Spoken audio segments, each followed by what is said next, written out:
Hello friends, എല്ലാവർക്കും നമസ്കാരം. എല്ലാവരും കാത്തിരിക്കുന്ന നിങ്ങളുടെ പുതുപുത്തൻ വിശേഷത്തിലേക്ക് ഏവർക്കും സ്വാഗതം. നിങ്ങളുടെ ശ്രുതി രാജിന്റെ ഇന്നത്തെ കഥയായിട്ടാണ് ഞാൻ വന്നിരിക്കുന്നത്. എല്ലാവർക്കും നല്ലൊരു ഗുഡ് മോർണിംഗ് ആശംസിച്ചുകൊണ്ട് നമുക്ക് ഇന്നത്തെ കഥയിലേക്ക് കിടക്കാം. അങ്ങനെ ലാവണ്യയെ ഇങ്ങോട്ടേക്ക് കൊണ്ടുവരുന്നതിനെ എതിർത്തുകൊണ്ടാണ് ചില അയലോക്കംകാര് അമ്മച്ചിമാര് വന്നിരുന്ന് സംസാരിക്കുന്നത്. ഈ ചുറ്റുവട്ടത്തുള്ള വീടുകളിൽ മറ്റു പെൺപിള്ളേരും ഉണ്ട്.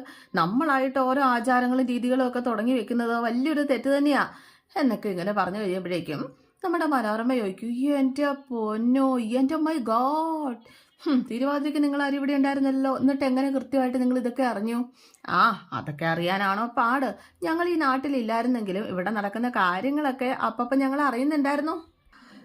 ഇതേ സമയം നമ്മുടെ ശ്രുതി ആകെ തകർന്ന് വീട്ടിൽ വന്നിരിക്കുക. എന്താ ശ്രുതി, ഓഫീസിൽ പോയിട്ട് എന്തായി? എന്താ നീ ഇങ്ങനെ അപ്സെറ്റ് ആയിട്ടിരിക്കണത്? നീ ചോദിച്ചു കേട്ടില്ലേ? ശ്രുതി ഒന്നും മിണ്ടാതിരിക്കുന്നത് കണ്ടിട്ട് പ്രീതി ചോദിക്കുക, എന്തെങ്കിലും പ്രശ്നം ഉണ്ടായോ? അപ്പോഴേക്കും ഇല്ല ചേച്ചി, ഒന്നുമില്ല ചേച്ചി, നമുക്ക് പോകാം. പോകാന്നോ? നീ ഇപ്പൊ ഇങ്ങോട്ടേക്ക് വന്നാലേ ഉള്ളൂ, പിന്നെന്താ നീ പോകാന്നൊക്കെ പറയുന്നേ? നിന്റെ സമ്മതന തെറ്റിയോ എന്നൊക്കെ ചോദിക്കുകയാണ് നമ്മുടെ പ്രീതി. പക്ഷെ നമ്മുടെ ശ്രുതി പറഞ്ഞത് ഈ നാട്ടിൽ നിന്ന് തന്നെ പോകാന്നാ. നമ്മുടെ നാട്ടിലേക്ക് പോകുന്ന കാര്യമാണ് ഞാൻ പറഞ്ഞത്. ഇവിടെ എനിക്ക് മതിയായ ചേച്ചി, വേണ്ട ചേച്ചി, നമുക്ക് ഇവിടെ. എന്താ മോളെ, എന്താ സംഭവിച്ചത്? ഓഫീസിലെ പിന്നെ എന്തെങ്കിലും പ്രശ്നം ഉണ്ടായോ? നീ അയാളെ കാണുക വല്ലതും ചെയ്തോ? എന്താന്ന് വെച്ചാൽ നീ തെളിച്ച് പറ. അപ്പോഴേക്കും ശ്രുതി പറഞ്ഞു, ഒന്നുമില്ല ചേച്ചി, നമുക്ക് പോകാം. ഞാൻ നിന്നെ ഫോൺ വിളിച്ചിരുന്നു, നിന്നെ കിട്ടിയില്ലല്ലോ, ഫോൺ എൻ്റെ പോയി ചേച്ചി എന്ന് ശ്രുതി പറഞ്ഞപ്പോൾ എങ്ങനെ?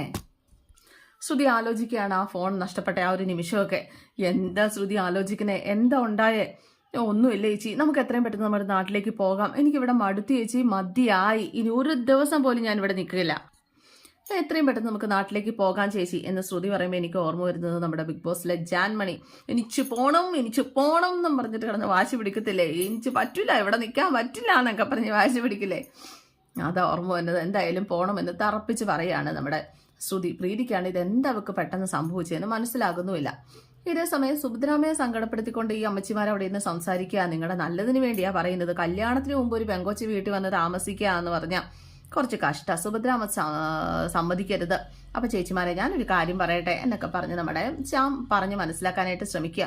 മുത്തശ്ശിക്ക് ഇതിന്റെ വരുംവരായികളെ കുറിച്ച് അറിയാത്തതൊന്നുമല്ല. അപ്പൊ നിങ്ങൾ ചിന്തിക്കും, പിന്നെ എന്തിനാ മുത്തശ്ശി ഇതൊക്കെ അനുവദിച്ചു കൊടുക്കുന്നതെന്നല്ലേ? മുത്തശ്ശിയാണ്, അതാണ് ഞങ്ങളുടെ മുത്തശ്ശിയുടെ മനസ്സ്. മുത്തശ്ശിക്ക് ഇപ്പോഴത്തെ ആൾക്കാരെ പോലെ ചിന്തിക്കാനും പെരുമാറാനും ഒക്കെ കാലത്തിനൊത്തും ഒക്കെ സഞ്ചരിക്കാൻ മുത്തശ്ശിക്ക് ഒരു കഴിയും. ഇപ്പോഴത്തെ പിള്ളേരുടെ മനസ്സിലൂടെ സഞ്ചരിക്കാൻ കഴിയും. അങ്ങനെ പല കഴിവുകളുള്ള ആളാണ് മുത്തശ്ശി എന്നൊക്കെ പറഞ്ഞ് മുത്തശ്ശി ഒന്ന് പൊക്കിപ്പിടിച്ച് എങ്ങനെയെങ്കിലും ഈ പ്രശ്നം ഒന്ന് പരിഹരിക്കാനുള്ള ശ്രമത്തിലാണ് നമ്മുടെ ശ്യാമ. പിന്നെ സുഭദ്രാമയെ പറഞ്ഞിട്ടും കാര്യമില്ല എന്നും പറഞ്ഞിട്ട് നമ്മുടെ ഈ ചേച്ചിമാര് ശ്യാം പറയുന്ന ഒന്നും കേൾക്കുന്നില്ല കേട്ടോ. പിന്നെ സുഭദ്രാമയെ പറഞ്ഞിട്ടും കാര്യമില്ല, പിള്ളേരുടെ വാശി ഓരോന്ന് കാണിച്ചാൽ പിന്നെ തുള്ളാതിരിക്കാൻ പറ്റുമോ?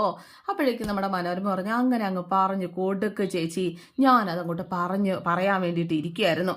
അപ്പൊ എല്ലാവരും അന്തപ്പെട്ട് മനോരമയെ നോക്കാം. മനോരമ എന്താ ഇപ്പൊ അവരുടെ വശം ചേർന്നോന്ന് കേട്ടോ? ശ്യാമോനെ, ഈ ഇരിക്കണ രജനി ചേച്ചിയുടെ കാര്യം അറിയാവോ? ഇവർക്ക് ഒരേ ഒരു മോനെ ഉണ്ടായിരുന്നല്ലോ. ഭർത്താവ് മരിച്ച ശേഷം ഇവരുടെ ബന്ധുക്കൾ എല്ലാവരും ഇവരെ ഒരുപാട് നിർബന്ധിച്ച വേറൊരു കല്യാണം കഴിക്കുന്നു പറഞ്ഞു. പക്ഷേ ഇനിയുള്ള ലൈഫ് സണ്ണിന് വേണ്ടി മാത്രമാണെന്നും പറഞ്ഞ് ആ ചെറുക്കനെ ഹെഡിലും വെക്കൂല, നിലത്തും വെക്കൂല, അങ്ങനെ കൊണ്ടു തളർന്ന് വളർത്തിയതാ. ആ ചെറുക്കൻ തമിഴ്നാട്ടിലെങ്ങാണ്ട് പണിക്കാനെങ്ങാണ്ട് പോയി.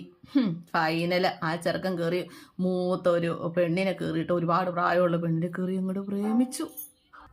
ഒടുക്കാത്ത പ്രേമം. പെണ്ണാണെങ്കിൽ ചെറുക്കനേക്കാളും വയസ്സ് കൂടുതലുണ്ടെന്ന് പറഞ്ഞിട്ട് കാര്യമില്ല. എന്ത് ചെയ്യാനാ?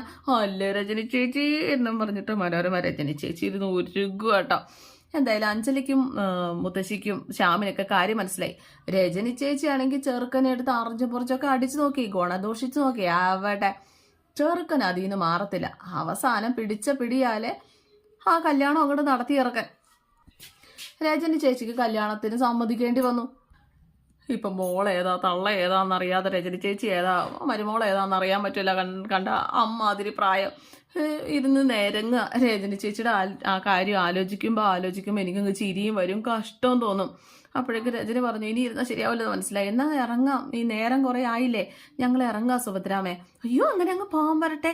ഇത് രജനി ചേച്ചിയുടെ കഥ മാത്രമല്ല, തൊട്ടപ്പുറത്തിരിക്കുന്ന കാർത്തികയുടെ മോളുടെ കാര്യം അറിയണ്ടേ? അപ്പോൾ അവർ പറഞ്ഞു, അതൊക്കെ പിന്നെ ആകാം, ഞങ്ങൾ ഇറങ്ങാം. എന്നാൽ ശരി എന്നൊക്കെ പറഞ്ഞിട്ട് അവരവിടെ നിന്ന് എസ്കേപ്പ് ആവട്ടോ.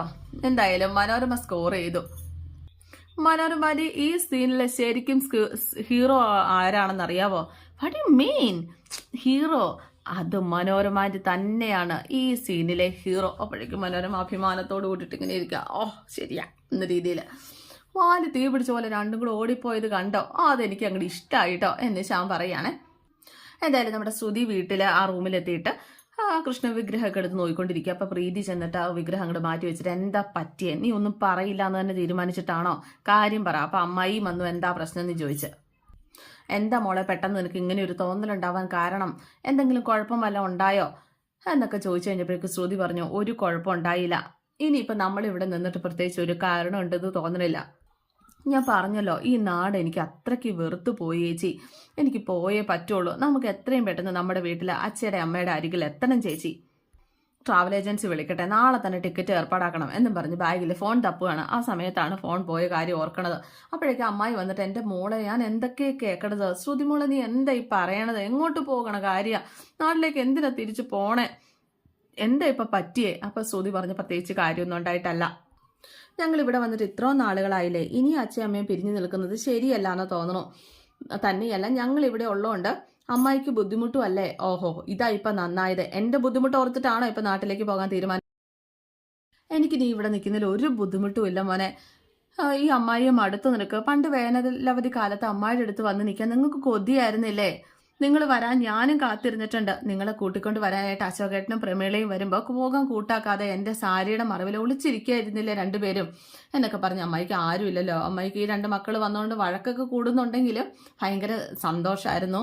പെട്ടെന്ന് പോകുവാന്നൊക്കെ പറയുമ്പോഴേക്കും അമ്മായിക്കത് ചിന്തിക്കാൻ പറ്റുന്നില്ല. ഈ പ്രായത്തിൽ എനിക്കൊരു തുണയായിട്ട് ആരെങ്കിലുമൊക്കെ ഉണ്ടല്ലോ എന്ന് ആശ്വസിച്ച് വരികയായിരുന്നു. ഇനിയിപ്പോൾ നിങ്ങൾക്ക് പോകാനാണ് നിർബന്ധമെങ്കിൽ നിങ്ങൾ പോ. ഈശ്വരൻ കണക്കൂട്ടിയിരിക്കുന്ന എന്താണെന്ന് അറിയില്ലല്ലോ കൃഷ്ണ ഭഗവാനെ. മോളെ നിങ്ങൾ എങ്ങോട്ടും പോവല്ലേ മക്കളെ എന്നൊക്കെ പറഞ്ഞിട്ട് ഭയങ്കര സങ്കടം.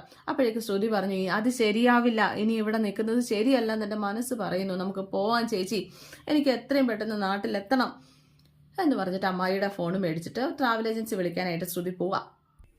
ഇതേ സമയം നമ്മുടെ മനോരമ ഭയങ്കര അഭിമാനത്തോടെ നിൽക്കുക. കുടുംബത്തെ രക്ഷിച്ചത് താനാണല്ലോ എന്ന രീതിയിൽ. നമ്മൾ ഇറിറ്റേറ്റ് ചെയ്യാൻ വരുന്നവരോട് ഇങ്ങനെ തന്നെ വേണമെന്ന് ശ്യാമും. അത് പിന്നെ എനിക്കറിയത്തില്ലേ, ഞാനും എൻ്റെ മദറിലോയും തമ്മിൽ ചിലപ്പോൾ അങ്ങോട്ടും ഇങ്ങോട്ടും എന്തെങ്കിലും പറഞ്ഞു എന്നൊക്കെ ഇരിക്കും. പക്ഷേ ഈ ഫാമിലിനെ ഔട്ട്സൈഡർ ഒരാൾ വന്ന് കുറ്റപ്പെടുത്താൻ നിന്ന് കഴിഞ്ഞിട്ടുണ്ടെങ്കിൽ ഞാനത് കേട്ട് നിൽക്കുന്ന you do think no no no no not at all. നമ്മുടെ ഫാമിലിയെ കുറിച്ച് ആരധിക്ഷേപിച്ച് സംസാരിച്ചു കഴിഞ്ഞാലും അതിന് എത്ര വലിയ ഫ്രണ്ട്സ് ആയിരുന്നാലും I am the first attack. വിട്ടില്ല ഞാൻ ഓർമ്മത്തിന് എന്നൊക്കെ പറയാണ് നമ്മുടെ മനോരമ. അപ്പോഴേക്കും മുത്തശ്ശി ചിരിക്കുക കേട്ടോ. വൈ യു ലാഫിങ്? I am seriously telling. എൻ്റെ ഫാമിലിയെ പ്രൊട്ടക്ട് ചെയ്യാൻ ഞാൻ എന്തും ചെയ്യും, എന്തും. അപ്പോഴേക്കും പുള്ളിക്കാരി പറഞ്ഞു, മുത്തശ്ശി പറഞ്ഞു, നിന്റെ ആത്മാർത്ഥതയെ ഞാൻ സമ്മതിക്കുന്നു, ശരി തന്നെ. പക്ഷെ അവർ പറഞ്ഞാലും ചില കാര്യമില്ലാതില്ലല്ലോ. പക്ഷേ നമ്മുടെ അഞ്ജലിയും ഇത് തന്നെയാണ് കേട്ടോ പറയുന്നത്. അതായത് അവൻ ഇവിടെ വന്ന് താമസിക്കുന്നത് ശരിയല്ല എന്ന്. അങ്ങനെയൊന്നും അല്ല. വന്ന ആൾക്കാർ പറഞ്ഞത് യുമ കൊതിയുന്നോടെയാണ്. അല്ലെങ്കിൽ ഒരു രജനിക്ക് കണ്ണുകടിയാ. സ്വന്തം കുടുംബത്തിലെ മരുമോളി അത്താലും വേണ്ടില്ല, അന്യന്റെ കുടുംബത്തിലെ അമ്മയും എവിടെ പോയിന്ന് അവർക്കറിയണം. ദാറ്റ് ഈസ് നോട്ട് ഗോഡ് അല്ലേ ചാമോനെ? അപ്പൊ അഞ്ജലി പറഞ്ഞു, എന്തായാലും ശരിയല്ല ആൻറ്റി, അവൾ ഇവിടെ വന്ന് താമസിക്കുന്നത് ശരിയല്ല. മുത്തശ്ശിയുടെ രീതിയിൽ ചിന്തിച്ചു നോക്കിയാൽ മുത്തശ്ശി തെറ്റാണ്. അവളെ ഇങ്ങോട്ടേക്ക് കൊണ്ടുവരുന്നത് തെറ്റാണ്, ശരി, സമ്മതിച്ചു. പക്ഷേ നമ്മളോട് പിണങ്ങി കുഞ്ഞ് ലാവണ്യയുടെ കൂടെ പോയി താമസിച്ചാലത്തെ അവസ്ഥയൊന്ന് ഓർത്ത് നോക്കിയേ. Yes, that is the point, very very important point. അവളുടെ പിന്നാലെ ഈ കുടുംബത്തിലെ ആണൊരുത്തനെ ഇറങ്ങി പോകാന്ന് വെച്ചാൽ നമുക്കതല്ലേ നാണക്കേട് എന്നൊക്കെ മനോരമ ഇങ്ങനെ പറയാണ്. മുത്തശ്ശിക്കാണ് എന്ത് ചെയ്യണം എന്ന് പറയാൻ പാടില്ല. ലാവണ്യായിട്ടുള്ള പെൺകുട്ടി കുറച്ച് ദിവസം ഇവിടെ വന്ന് നിൽക്കുന്നു. അത് അളിയനുമായിട്ടുള്ള വിവാഹത്തെ കണക്ട് ചെയ്യാൻ പോകണ്ട, വേറെ എന്തെങ്കിലും ആവശ്യത്തിനാണെന്ന്. ഈ വീട്ടിലെ ചിട്ടകളും രീതികളും നന്നായിട്ട് അറിയാവുന്ന ആളാണ് നിന്റെ കുഞ്ഞൻ. അതുകൊണ്ട് അതൊക്കെ തെറ്റിക്കാനോ അതിൻ്റെ പേരിൽ മറ്റുള്ളവരെ വേദനിപ്പിക്കാനോ അളിയന് കഴിയുമെന്ന് എനിക്ക് തോന്നണില്ല അഞ്ജലി എന്ന് അഞ്ജലിയോട് ഇങ്ങനെ പറയാണ് ശ്യാമ. അതുപോലെ തന്നെ ലാവണ്യയുടെ കാര്യം, നമ്മുടെയൊക്കെ കൺവെട്ടത്ത് അവൾ ഒരിക്കലും അതിര് വിട്ട് അടുപ്പത്തിന് മുതിരില്ല. അതിനുള്ള അവസരം നമ്മളായിട്ട് ഉണ്ടാക്കി കൊടുക്കുകയും ചെയ്യരുത്. എങ്ങനെ? അപ്പോൾ പിന്നെ എന്താ കുഴപ്പം? ഒരു പെൺകുട്ടി ഇവിടെ പെയിൻ ഗസ്റ്റ് ആയിട്ട് വന്ന് താമസിക്കുന്നു, അതിന് ആവശ്യത്തിൽ കൂടുതൽ പ്രാധാന്യം നമ്മൾ കൊടുക്കേണ്ട കാര്യമില്ല. That is the point, I agree എന്നൊക്കെ പറഞ്ഞ് നമ്മുടെ മനോരമയും കൂടാണ്. അപ്പോഴാണ് അശ്വിൻ അങ്ങോട്ടേക്ക് വരുന്നത്. ഞങ്ങൾ നിന്റെ കാര്യം സംസാരിച്ചുകൊണ്ടിരിക്കുകയായിരുന്നു. അപ്പം അശ്വിൻ പറഞ്ഞു, ഞാൻ ആകെ ടയേർഡാണ്, ഞാൻ റൂമിലേക്ക് പോവാണ്, ഞാൻ കിടക്കട്ടെ എന്നൊക്കെ പറഞ്ഞു പോയി. എന്തായാലും നമ്മുടെ മനോരമ പറഞ്ഞു, he is not interested talking with family അതിനർത്ഥം നമ്മളെ ആരും വേണ്ടെന്നല്ലേ അവന്. അപ്പം ശ്യാം പറഞ്ഞു, അളിയൻ്റെ കാര്യം അളിയൻ പറഞ്ഞല്ലോ, അളിയൻ കുറച്ചു നേരം റെസ്റ്റ് എടുക്കട്ടെ, എല്ലാം ഓക്കെ ആയി കഴിയുമ്പോൾ അളിയൻ സംസാരിക്കാൻ തയ്യാറാകും, അല്ലാതെ എന്തിനാ ഇപ്പം അങ്ങനെയൊക്കെ ചിന്തിക്കുന്നത് എന്ന് ശ്യാം ചോദിക്കുക. റൂമിൽ പോയിരുന്നിട്ട് നമ്മുടെ അശ്വിൻ ഓരോന്നിങ്ങനെ ആലോചിക്കുകയാണ് നടന്ന കാര്യങ്ങളൊക്കെ. എന്നിട്ട് കട്ടിലേക്ക് അങ്ങോട്ട് കിടന്നു.